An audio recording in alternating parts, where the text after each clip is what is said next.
Now, there are a lot of good horror games and there are a lot of bad horror games, but little do we see a good start to a horror franchise turn itself upside down and completely ruin what made it scary in the first place. I welcome you to Garten of BanBan. As of currently, it is a horror franchise made up of 7 kind of games. I will get back to this later. The main idea and story of the game is that you're a parent searching for their lost child in BanBan's kindergarten. The kindergarten is filled with these animatronic mascots that literally turn evil and pretty much kill all of the workers in the kindergarten and take ownership of everything and everyone in there. Yes, this is another mascot horror game. BanBan is the main mascot, as of the name of the kindergarten. He is a red creature that I can't seem to make a resemblance out of, and he likes to eat pancreases. You can run away, but the smell of your pancreas will always draw me to you. Banbalina is nearly a replica of BanBan and is prominently seen throughout the game as the teacher. She holds many classes and is also kind of an arsehole to students. No eating, no talking, no breathing, no moving, no asking questions, and no washroom breaks. Nab Nab is a blue spider that has a massive mouth and chases you throughout the game quite often.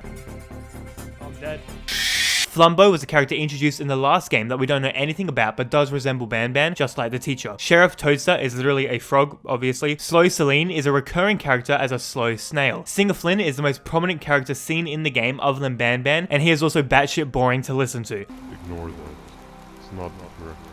Captain Fiddles is pretty much no one. The Bird is seen quite often as a bird, and Jumbo Josh is a massive green gorilla. Those are all of the main mascots seen in Garten of BanBan, and in my opinion, it is way too much. If you even sat through me speaking about all the mascots just then, you were also probably thinking, when does this end? In the first Garten of BanBan game, the only actual mascot to interact with is the Bird and Jumbo Josh towards the end. On the wall of the entrance to the kindergarten was all of the mascots to be seen in the future, and that is all that was needed to work, and in my opinion, was successfully quite scary. There is really only one horror sequence in the first game, and that is when you complete a puzzle on the wall on the other side of a massive pit, and the only way to access the other side is with a cable chair thing. I don't really know what these are called. You complete the puzzle and the Bird starts heading over.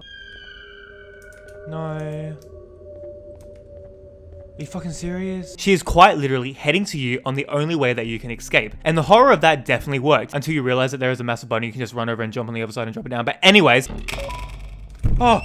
What I'm saying is that the horror worked. The first game also introduces the idea of BanBan on the character wall. It literally does not tell you which one is BanBan, and that is genius. BanBan never shows up in the first game, so where is he? Which one is he, and why is he not here? This idea is genuinely genius, as we have no idea what he is, where he is, and what he even looks like. But he has to be one of them, as the name of the kindergarten is based off BanBan. Or maybe he's not even on the wall at all. It's the same thing with Five Nights at Freddy's. Although we know which one is Freddy, he, in my opinion, is seen as the most terrifying animatronic, as he hardly ever comes out. He sings in the hallways at unexpected times and is the name of the game. There has to be something about him, and there obviously is, but I'm not getting into FNAF lore. At the end of Garten of BanBan 1, you go down the lift in search of your child. The green gorilla runs your shit and breaks the lift, and the game ends there.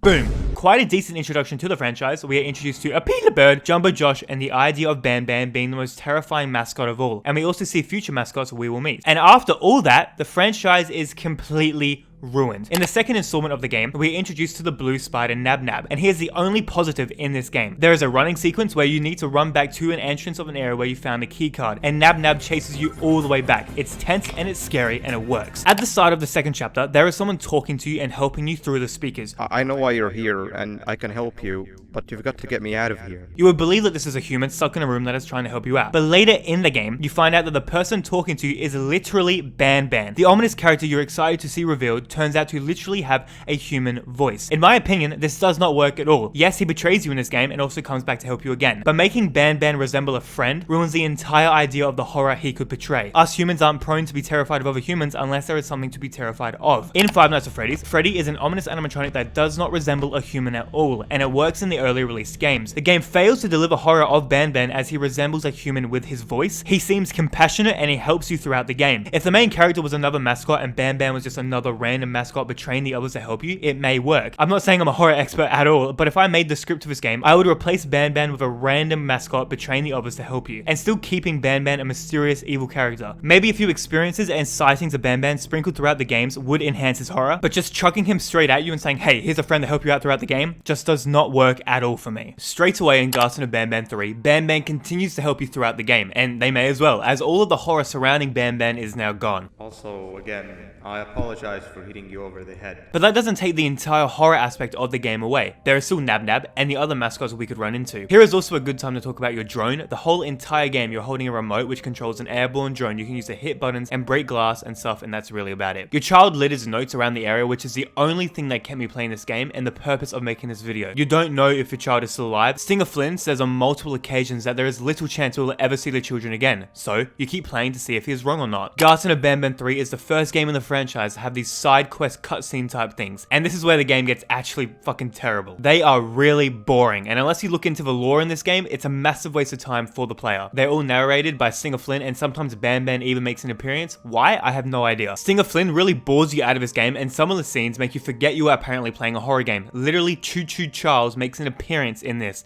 What the hell? Like, you get hit by a fucking bus and even go to jump out of a plane that's on fire. I mean, like, what? I must say though, there is a fun challenge where you need to handle this little like surgery thing for a new mascot, Nabnalina. Pretty much Nab Nab but black. It is tense, and if you don't get it perfectly right, you get killed by Nabnalina. There are also parts where you morph into Stinger Flynn to do some puzzles, which makes absolutely no sense, and playing as this dude was no fun at all either. Jumbo Josh also makes an appearance in a puzzle where you need to escape by moving things around, but every so often Jumbo Josh will come back and check if anything was changed. Jumbo Josh pretty much thinks you're a doll and checks to see if the dolls are moving. So you need to make sure you put everything back to where it was. So yes, I must say, some of the minigames and puzzles are actually good and tense, and have a stressful horror feeling to them, so it doesn't fail horribly at that. And at this point in the game, it seems to have forgotten that it's a horror game, and tries to set it up as being like an action-like adventure, kind of. You literally fight a fucking turtle boss at the end of the game for no reason at all. You ride on birds while getting chased by BanBan, the guy who was helping us this whole time to finish the game off. So it turns out BanBan is actually a good character, but has something in him that makes him go crazy for pancreases or something. So since this game is horrible now, let me tell you about all the other crazy shit that happens in this series, and how it absolutely failed horror. In Garten of BanBan 4, the actual only scary thing was the start. Literally 2 seconds in, you get chased by the same turtle boss guy you fought in the last game. We meet Sheriff Toaster in this game. There is also a kangaroo queen. So in this game, the whole thing was going to 3 different places and finding parts to fix the elevator to get back up to the surface. There is also this one puzzle where you need to remember all the items in a couple of rooms, and then the items in a random room will change, and you need to choose the room that has changed. This was so messed up for me, I could never figure it out and I wanted to quit. And then literally a massive cat fights you. And then this weird comedian comes over and makes the kangaroo queen laugh, apparently releasing a great evil into BanBan's kindergarten, and that's the end. Now, this is actually kind of scary. Garten of BanBan 5 does not exist. It goes straight to 6 and then 7. So where is 5? Well, if you actually search it up on Steam, there is a page of it, and the photos show a completely red filtered version that seems to be set at the base level of BanBan's kindergarten. This is literally pure horror, and I'm all for it, but it hasn't released, so I guess we don't know anything about it. Garten of BanBan 6. It's set in this massive dark box, and I actually really liked this area. The whole series uses kind of liminal places, and I love that. Liminal spaces are actually terrifying in my opinion. The whole thing of this game was to click 3 buttons to open the main gate. There is literally a section at the end of the game where you literally fight a massive bird. What the fuck? I don't know either. Also, Nab Nab becomes a massive mutant monster at the end of the game. Pretty cool stuff. In Garten of BanBan 7, the story does actually start to get okay, but it's no longer a horror game in the slightest. It's a whole action game now. You get chased by the comedian, he dies in an emotional scene like something out of an action movie. Also, at the end of the game, Jumbo Josh goes crazy. Like, literally, watch this.